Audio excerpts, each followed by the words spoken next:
আজকে গুম সংক্রান্ত কমিশন তাদের second interim report chief adviser কাছে জমা দিয়েছেন। এটার উপর আমরা অলরেডি একটা প্রেস রিলিজ দিয়েছি, বাট এটার উপরে অনেক ডিটেল আলাপ হয়েছে। সেই সংক্রান্ত কি প্রফেসর ইউনুস পুরো ওদের যে সেকেন্ড ইন্টারিম রিপোর্টের যেটা ফাইন্ডিংস সেটার উপরে তারা আলোকপাত করেন। গুম সংক্রান্ত কমিশনের 4 জন মেম্বার ছিলেন, জাস্টিস মইনুল ইসলাম, নূর খান লিটন, সাজ্জাদ হোসেন এবং নাবিলা ইদ্রিস। তারা তাদের যেটা ফাইন্ডিংসে সেটা ব্রিফলি তাকে বলেন এবং এইটা শোনার পর প্রফেসর ইউনুস কিছু কথা বলেছেন। প্রথমে বলেছেন যে আশুকরণীয়, এই যে যারা গুমের শিকার হলেন তাদেরকে তাদের সংক্রান্ত বিষয় বা এই গুম সংক্রান্ত বিষয়ে আশুকরণীয় কি সেটা তাদের কাছ থেকে জানতে চেয়েছেন, যে এটা যেন খুব দ্রুত দেওয়া হয় এবং সেই অনুযায়ী বাংলাদেশের লিগাল মানে ল অ্যান্ড জাস্টিস মিনিস্ট্রি এবং অন্যান্য মিনিস্ট্রিগুলো সেই অনুযায়ী হোম মিনিস্ট্রি এই সংক্রান্ত বিষয়ে তারা পদক্ষেপ নেবেন। তো আজকে মিটিংয়ে বলা হয় যে এর আগে আপনারা জানতেন যে 1770টার মতো কমপ্লেইন ছিল। আজকের মিটিংয়ে বলা হয় যে এটা 1837টা বা 50-এর মতো হবে এবং গতকাল পর্যন্ত তারা প্রায় নতুন কেস পাচ্ছেন। এটা নতুন কেস আসছে, এটা এমন না যে বন্ধ হয়ে গেছে। তার মধ্যে 1350টি কেস স্ক্রুটিনাইজ করা হয়েছে। স্ক্রুটিনাইজ মানে হচ্ছে যারা এই কমপ্লেনগুলো করেছেন তারা এসে কমিশনের কাছে তাদের পুরো ইন্টারভিউ দিয়েছেন এবং ইন্টারভিউগুলো মূলত 2 থেকে 3 ঘন্টা, কোনো দিন মাল্টিপল ডে, 1 দিন 2 দিন 3 দিন তাদের কথা শোনা হচ্ছে। এবং গুম সংক্রান্ত কমিশন কোনো সময় দেখা যাচ্ছে তারা সপ্তাহে 7 দিনই কাজ করছেন। স্পট ভিজিটও তাদের করতে হচ্ছে। তাদের আজকের আমরা অনেকগুলো চ্যাপ্টারের মধ্যে কিছু আছে লিগাল কিছু ইস্যুর কারণে আমরা প্রত্যেকটা এবং ভিকটিমের সিকিউরিটির কারণে এবং লিগাল রিজনে আমরা অনেকগুলো চ্যাপ্টার রিলিজ করতে পারবো না, বাট আমরা 7টা চ্যাপ্টার আপনাদের কাছে আমরা কালকের থেকে রিলিজ করব। প্রতিদিন 2টো করে রিলিজ হবে। আপনারা সকালবেলায় 2টো করে চ্যাপ্টার আমরা আমাদের সিএ প্রেস উইংয়ের হোয়াটসঅ্যাপ পেজের মাধ্যমে আমরা দিব। আপনারা আপনাদের মতো করে রিপোর্ট করতে পারবেন। এটা শুনে আজকের মূলত ছিল হলো টর্চার কিভাবে হয় এই ইন্টারিম রিপোর্টে এবং কারা কারা পারপিট্রেটর ছিল। তো সিঙ্গেল বিগেস্ট যেটা ফাইন্ডিং ছিল যে র্যাবের যে ইন্টেলিজেন্স উইং, এটা ছিল মেন মানে এই যে গুম হয়েছে যারা, তার মেন কালপ্রিট বা দ্য কিলার ফোর্স ওনারা বলছেন এটা হচ্ছে র্যাবের ইন্টেলিজেন্স উইং। তারা এই কাজটা সবচেয়ে বেশি ইনভলভ ছিল এই পুরো যে গুম সংক্রান্ত কমিশন যেটা তাদের ফাইন্ডিংসে বলেছে। তারা অনেকগুলো বলেছে যে কিভাবে যারা ভিকটিমদেরকে নেওয়া হতো তাদেরকে কিভাবে মারা হতো। অনেকগুলো 4-5টা কথা বলেছেন যে নৌকায় নিয়ে যাওয়া হচ্ছে, নৌকায় নিয়ে যেয়ে তাকে মেরে তার আবার পেট কেটে সেখানে সিমেন্ট ভরে তাকে ফেলে দেওয়া হচ্ছে, কাউকে নদীতে ফেলে দেওয়া হচ্ছে, গুলি করে মারা হচ্ছে, ইনজেকশন দিয়ে মারা হচ্ছে, ট্রেনে বস্তার মধ্যে ভরে ট্রেন লাইনে ফেলে দেওয়া হচ্ছে, ট্রেন লাইন কেটে ট্রেন চলে যাওয়ার সময় তার পুরো লাশটা ছিন্ন বিচ্ছিন্ন হয়ে যাচ্ছে। অনেক সময় গাড়ির সামনে, চলন্ত গাড়ির সামনে ফেলে দেওয়া হচ্ছে। অনেকগুলো এটা হচ্ছে ভিকটিমদের এবং যারা পারপিট্রেটর 2-1 জন তাদের টেস্টিমনির যেটা পেয়েছেন গুম সংক্রান্ত কমিশন তার আলোকে এই রিপোর্টগুলো করা হয়েছে। আর এই যে টর্চার কিভাবে করা হতো সেগুলো আপনারা এই চ্যাপ্টারগুলো আপনারা দেখবেন, আমরা আপনাদের সাথে শেয়ার করব। প্রফেসর ইউনুস এগুলো শুনে বলেছেন যে মানে এদের এই বিষয়ে একটা আসলে হরর মিউজিয়াম হওয়া উচিত। বাংলাদেশে যে এটা ভয়াবহ যেই এনফোর্সড ডিসঅ্যাপিয়ারেন্সের যে ঘটনাগুলো হয়েছে সেটা সবার জন্য মানে এটা একটা ভয়াবহ বিষয়। তো আপনারা জানেন যে গণভবনে একটা মিউজিয়াম করা হচ্ছে, সেখানে এই বিষয়গুলো থাকবে, একটা হরর মিউজিয়াম থাকবে। এই গণভবনে যে জুলাই গণঅভ্যুত্থানের যে মিউজিয়াম করা হচ্ছে সেখানে একটা অংশ থাকবে এই হরর, কিভাবে এই যে ভিকটিমদের উপর কিভাবে অত্যাচার হতো। আর একটা বড় ফাইন্ডিংস হচ্ছে কেন যারা করছেন কেন তারা এই এনফোর্সড ডিসঅ্যাপিয়ারেন্সে যুক্ত হলেন। দেখা যাচ্ছে যে যারা পুলিশের মধ্যে অনেকে পিপিএম, বিপিএম ভালো পোস্টিং, ভালো পজিশন, বিপিএম পিপিএম আপনি জানেন যে এটা একটা অ্যাওয়ার্ড, পুলিশের অ্যাওয়ার্ড অ্যানুয়ালি দেওয়া হয়, সেটা পাওয়ার জন্য এই কাজগুলো অনেকে করেছেন। আপনি যতগুলো করবেন আপনার তত সুনাম বাড়বে উইদিন দা আপনার সিকিউরিটি ফোর্সের মধ্যে। ঠিক তেমনি অনেকের ক্ষেত্রে এই বিষয়ে আরও মানে অন্য কোনোভাবে সে যে ঢাকায় পোস্টিং পাবে কি না, এটা একটা বড় ইস্যু। তো ওনারা এই কারণে প্রলুব্ধ হয়েছেন এই কাজগুলো করতে, এবং অনেকে করতেও চাননি, কেউ কেউ সরাসরি জানিয়েছেন। তার মধ্যে এরকম একটা লেটার আবিষ্কার করা হয়েছে গণভবনে, হয়তোবা গণভবনে চিঠি দিয়েছিলেন যে না আমরা এই কাজটা করতে চাচ্ছি না। হ্যাঁ, 2টা চিঠি পাওয়া গেছে। তো এই বিষয়গুলো মানে এটা এতটা বিস্তৃত ছিল, কল্পনাতীত। এইটা আমরা আজকে পুরো এই প্রেস রিলিজটা দিয়েছি, কালকের থেকে আপনাদেরকে আমরা 7টা চ্যাপ্টার আমরা জনসম্মুখে আমরা রিলিজ করতে পারবো।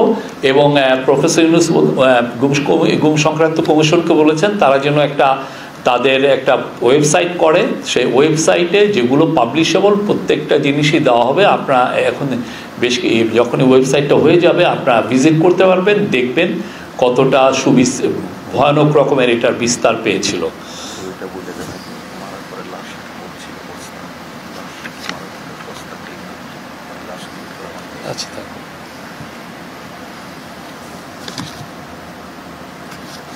আর একটা স্যাড বিষয় হচ্ছে যে লোকগুলো করছে আমার আশেপাশেরই লোক, আমাদের আশেপাশে। হয়তোবা আপনি আমাদের মধ্যে হয়তোবা কেউ ওনাদেরকে আবার আমরা হ্যাপি বার্থডেও জানাচ্ছি, এমন সব লোক এই কাজগুলো করেছে।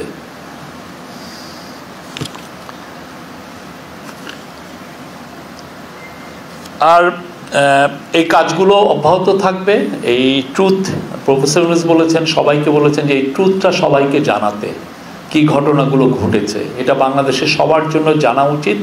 এবং গুম সংক্রান্ত কমিশন এই বিষয়ে আরও সবার এই যতগুলো রিপোর্ট আছে সেগুলো দিবেন সামনে। ওরা আরও একটা ফাইনাল রিপোর্ট হবে, সেটা দিবেন, সেটা টাইমটা পরে জানানো হবে।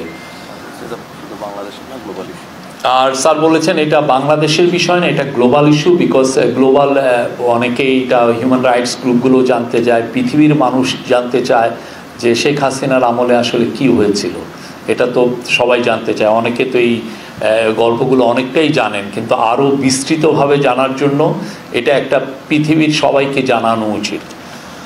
আজকে British high commissioner Sarah Cook এসেছিলেন প্রফেসর ইউনূসের সাথে দেখা করতে, আর পুরো তাদের সাথে মিটিংটা ছিল হলো প্রফেসর ইউনূস আপনি জানেন 9 থেকে 13 তারিখ ইউকে ভিজিটে যাচ্ছেন।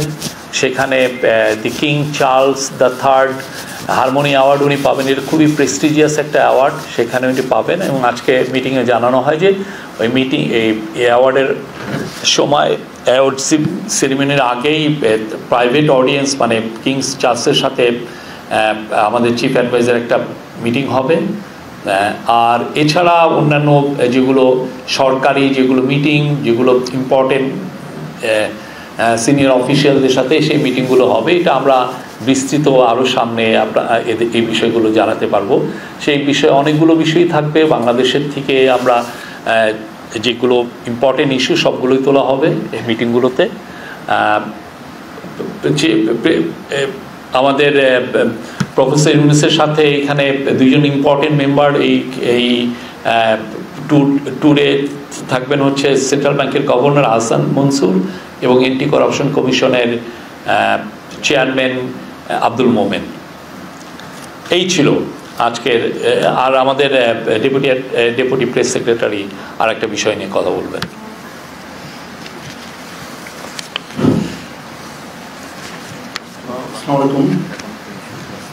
আজকে আপনারা দেখেছেন যে সমকাল, যুগান্তর, ইত্তেফাক সহ বেশ কয়েকটা সংবাদপত্রে এবং সংবাদ মাধ্যমে একটা সংবাদ প্রকাশিত হয়েছে, যেখানে বলা হয়েছে মুজিবনগর সরকারের রাষ্ট্রপতি শেখ মুজিবুর রহমান, অস্থায়ী রাষ্ট্রপতি সৈয়দ নজরুল ইসলাম, প্রধানমন্ত্রী তাজউদ্দিন আহমেদ এবং 2 মন্ত্রী ক্যাপ্টেন মনসুর আলী ও AHM কামরুজ্জামান সহ শতাধিক নেতার মুক্তিযুদ্ধর স্বীকৃতি বাতিল করা হয়েছে।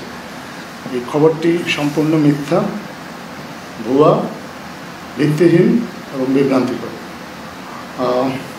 আমরা ইতিমধ্যেই গতকাল যে প্রজ্ঞাপনটা সরকার থেকে ইস্যু করা হয়েছে সেটা আপনাদের সাথে শেয়ার করেছি। আপনারা এটা যদি একটু মনোযোগ দিয়ে পড়েন তাহলে আপনারা নিজেরাই বুঝতে পারবেন যে এই খবরটা ভিত্তিহীন। এছাড়াও আমরা নিজেরা আমাদের মুক্তিযোদ্ধা বিষয়ক মন্ত্রণালয় আজকে একটা সংবাদ সম্মেলন করে এ বিষয়ে তাদের অবস্থানটা ব্যাখ্যা করেছেন। আমরা নিজেরাও মুক্তিযুদ্ধ বিষয়ক মন্ত্রণালয়ের দায়িত্বপ্রাপ্ত উপদেষ্টা ফারুকী আজম জনাব, ওনার সাথে কথা বলেছি। উনি আমাদেরকে জানিয়েছেন পরিষ্কারভাবে মুজিবনগর সরকারে যারা ছিলেন তারা মুক্তিযোদ্ধা, যারা সশস্ত্রভাবে মুক্তিযুদ্ধ করেছে, যারা পরিচালনা করেছে তারাও মুক্তিযোদ্ধা, তবে এই সরকারের কর্মকর্তা কর্মচারী তারা সহযোগী মুক্তিযোদ্ধা। তিনি জানান জাতীয় মুক্তিযোদ্ধা কাউন্সিল অধ্যাদেশ অনুযায়ী স্বাধীন বাংলা বেতার কেন্দ্র সহ কূটনীতিকরা সহযোগী মুক্তিযোদ্ধা। সহযোগী মানে এই নয় যে তাদের সম্মান ক্ষুণ্ণ করা হয়েছে। তিনি জানান 1972 সালে মুক্তিযুদ্ধের যে সংজ্ঞা ছিল সেটাই বাস্তবায়ন করা হয়েছে। 2018 ও 2022 সালে এটা পরিবর্তন করা হয়। মুক্তিযোদ্ধা ও মুক্তিযুদ্ধের সহযোগী দুইয়ের সম্মান, মর্যাদা এবং সুযোগ সুবিধা একই থাকবে। এটা আমাদেরকে মুক্তিযুদ্ধ বিষয়ক উপদেষ্টা জনাব ফারুকী আজম নিশ্চিত করেছেন। আমরা এ বিষয়ে যেসব সংবাদ মাধ্যম ভুল বিভ্রান্তিকর সংবাদ প্রকাশ করেছেন আমরা আশা করব তারা তাদের ভুলটা সংশোধন করবেন। ঠিক যেখানে তারা ভুল সংবাদটি ছাপিয়েছেন ঠিক একই জায়গায় তারা তাদের সংশোধনী প্রকাশ করে তারা তাদের পাঠকদের কাছে দুঃখ প্রকাশ করবেন এবং আমাদের বাংলাদেশের মানুষ যাদেরকে তারা বিভ্রান্ত করেছেন এই ভুল সংবাদ দিয়ে তাদের কাছেও দুঃখ প্রকাশ করবেন। আর আমরা শুধু এটা নয়, আমরা আরও লক্ষ্য করেছি যে আরও অনেক আসলে ভুল সংবাদ আসে। আমরা নানা সময়ে আপনাদেরকে সঠিক তথ্য দিয়ে চেষ্টা করি এই ভুল সংবাদগুলো ধরিয়ে দিতে, কিন্তু আমরা আসলে বর্তমান অন্তর্বর্তীকালীন সরকার সংবাদ মাধ্যমের স্বাধীনতার ব্যাপারে খুবই উদার। আমরা সমালোচনাকে সবসময় ওয়েলকাম করি, কিন্তু আমরা আসলে কখনোই কাউকে এরকম কোনো লাইসেন্স দেওয়া হয়নি যে তিনি চাইলেই একটা ভুল সংবাদ প্রচার করবেন। যারাই এখন থেকে এই ধরনের ভুল সংবাদ প্রকাশ করবেন বা বিভ্রান্তিকর প্রকাশ করবেন যেগুলো আমাদের মানুষকে বিভ্রান্ত করবে, সরকার তাদের বিরুদ্ধে প্রয়োজনীয় আইনানুগ ব্যবস্থা গ্রহণ করবে। ধন্যবাদ। কোনো প্রশ্ন থাকলে বল।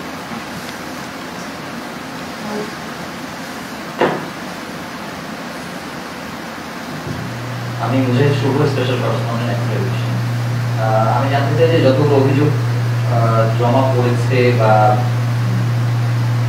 র্যাবের বিরুদ্ধে সব থেকে অভিযোগ, কিন্তু র্যাবের যে সদস্যরা ছিলেন তারা কি পুলিশের বেশি, বিজিবির বেশি না সেনাবাহিনীর সদস্যরা এই গুমের সঙ্গে জড়িত?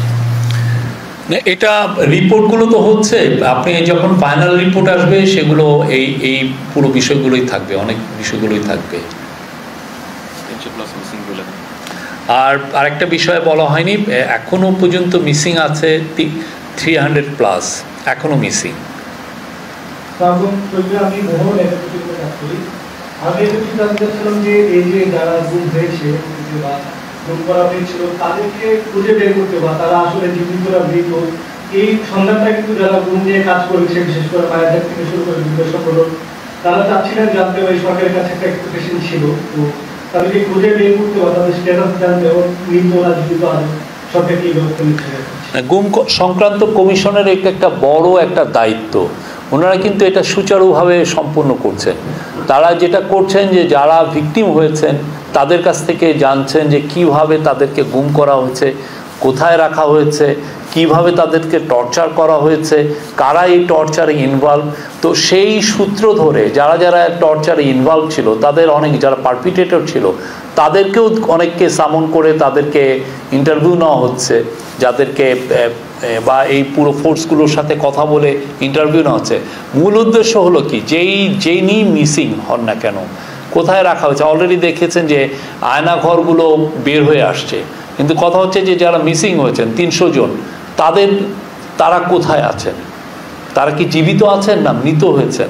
তো এই বিষয়টা আমরা জানার চেষ্টা, এটা তাদের আপ্রাণ চেষ্টা।